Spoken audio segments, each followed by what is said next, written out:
Hello everyone, back to my channel. তোমরা যে যেখান থেকে দেখছো আশা করি ভালো আছো এবং সুস্থ আছো।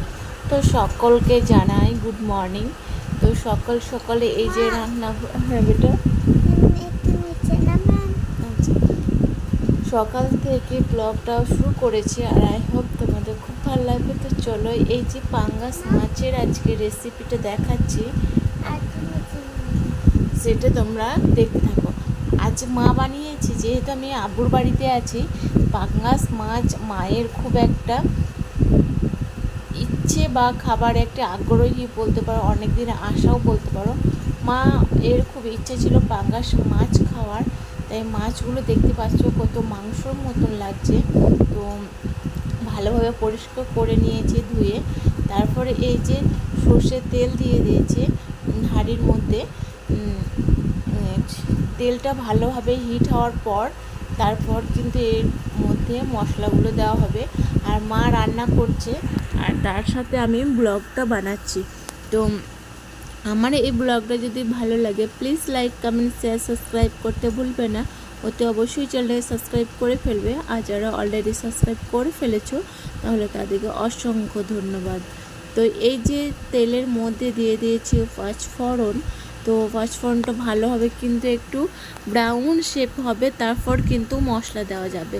তো মা তো বলছে একদম ধোঁয়া উঠতে হবে, আমাকে বলছে যে কাঁচা তেলের মধ্যে যদি মানে কোনো মশলা যদি দিয়ে দেওয়া হয় তাহলে সেই রান্নার নাকি স্বাদটা ভালো আসে না। তো মা বলছে তেলটা ভালোভাবে যতক্ষণ না একদম ধোয়ার মতন বেরোবে সেই মশলাটা ততক্ষণ দেওয়া যাবে না ভালো স্বাদ আনার জন্যে। তো মা এর রান্না কিন্তু ভীষণ টেস্টি হয়, ভীষণ টেস্টি। একটা যদি সবজিও রান্না করে দেয় না, তাও মনে হয় একটি অমৃত খাচ্ছি এরকম। মায়ের রান্না তো এরকমই হয়, আমার মনে হয় সকল মায়েরই, মানে মাদের হাতে মনে হয় জাদু আছে, তো এরকম মনে হয়। আর এই যে মশলার মধ্যে আছে টমেটো, আর আদা রসুন পেস্ট, তারপর একটু এলাচ, এই সমস্ত দিয়ে পেস্ট করেছে। আর পেঁয়াজ বাটা, সর্ষে বাটা, একটু জিরে বাটা, এইসব কিন্তু সব কিছু একটু একটু করে দিয়ে কিন্তু একটু পেস্ট করা হয়েছে। তো এই মশলাটা ভালোভাবে কষানোর পর কিন্তু হলুদ দেব, কারণ হলুদ দিলে কিন্তু নিচেটা লেগে যাওয়ার ভয় থাকে, মানে লেগে যায় হলুদ দিলে, কিন্তু দেখবে সেই মশলাটা একদম লেগে যাচ্ছে। তো হলুদটা এখন দেব না, ভালোভাবে কিন্তু নাড়াচাড়া করতে হবে।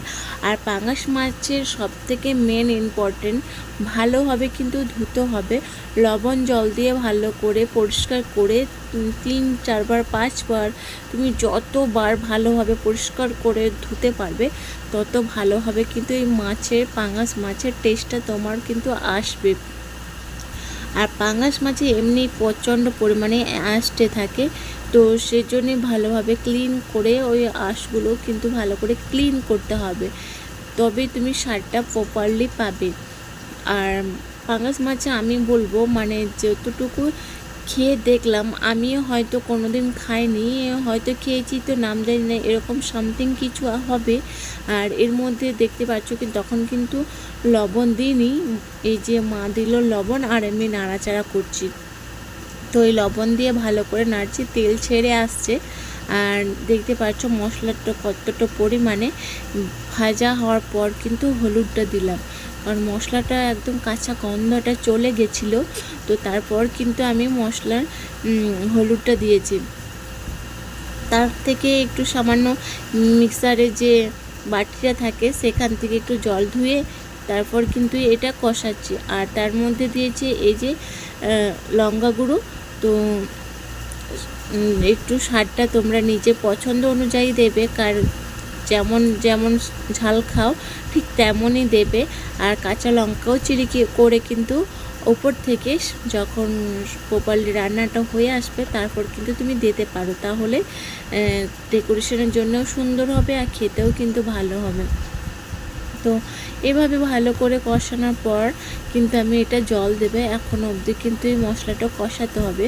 তো পাঙাশ মাছের যেটা আমি বলছিলাম ঝোলের থেকে বা টক দেওয়া থেকে রান্না থেকে আমার মনে হয় এরকম করে কড়া যদি খুব কড়া করে যদি ভেজে নিয়ে যদি গরম গরম ভাতের সাথে পরিবেশন করা হয়, কিন্তু এর থেকে মনে হয় আমার মানে বেস্ট কোনো